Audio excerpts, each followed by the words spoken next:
meantime, former President Donald Trump made his return to X last night during a highly promoted conversation between him and billionaire Elon Musk. Following some technical troubles, Trump took time to focus on some familiar falsehoods and personal attacks. And he also talked about the recent assassination attempt on him. Ed O'Keefe is at the White House. And this was touted as Trump's return to the site formerly called Twitter. How did it go? Well, Anne-Marie, good to see you. It's been a while. Yes. It didn't go too well at the start. The chat on X, formerly known as Twitter, started more than 40 minutes late. And hundreds of thousands of people were trying to listen in as Musk said it was delayed by a massive hack. He provided no evidence of that. And once the conversation got started, it was more than 2 hours long. Take a look at what happened. Just shy of a month after the assassination attempt on him, and after vowing in his convention speech to never share details again, former President Donald Trump talked at length about it in a conversation with Elon Musk. What was it like for you? Not pleasant. I didn't know I had that much blood. The doctors later told me that the ear is a place that is a very bloody place if you're going to get hit. But in this case, it was probably the best alternative you could even think about because it went at the right angle. Trump also said he's preparing to go back to Butler, Pennsylvania in October. The Republican nominee spoke with the entrepreneur, also owner of Tesla and SpaceX, who reiterated he's backing Trump. You are the path to prosperity, and I think Kamala is the opposite. Previous ownership had banned Trump due to the Capitol insurrection, but shortly after Musk bought the platform, Trump was reinstated and used his account to promote the interview.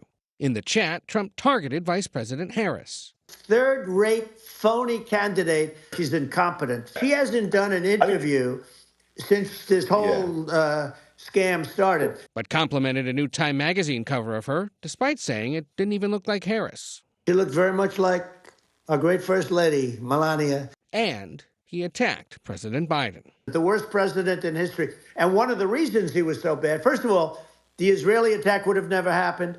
Russia would never have attacked Ukraine. And we'd have no inflation. And we wouldn't have had the Afghanistan mess. As Trump continues stoking a conspiracy theory about the size of crowds at Harris campaign events, some allies are urging him to focus on policy instead. You've got to make this race not on personalities. Stop questioning the size of her crowds and start questioning her position when it comes to what did she do as Attorney General.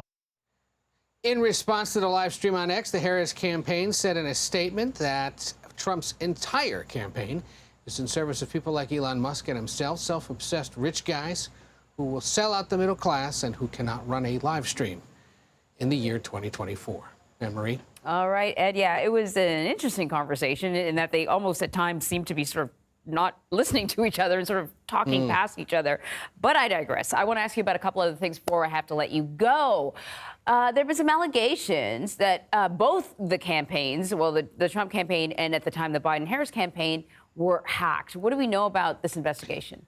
So CBS News is learning the FBI is investigating whether Iranian hackers targeted associates of the Trump and the now Harris campaign. Sources say the FBI launched its probe in the early summer after the then Biden-Harris campaign and the Trump team experienced attempted phishing PHISHING schemes targeting campaign officials. On Monday, we should point out the Harris campaign said it vigilantly monitors and protects against cyber threats and isn't aware of any security breaches of its systems. What this signals, Anne-Marie, is that foreign interference, hacking and leaking information may be back in vogue with some of our foreign adversaries. The FBI looking into it. The president, other U.S. officials, the campaigns have said, don't do it. We'll see if it keeps up, and we'll see if there are any more revelations from those alleged hacks. Well, hopefully they're better able to deal with it and more aware this time around. Also, Vice President Harris's VP pick, Tim Walz. He's hitting the campaign trail. He's going solo for a little bit. How does it seem the campaign is sort of utilizing him?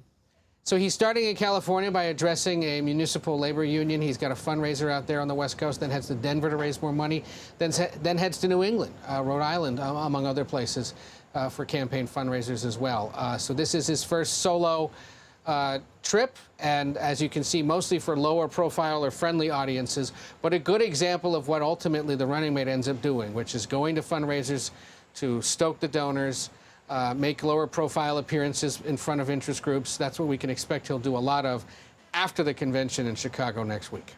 All right, Ed O'Keefe, thank you.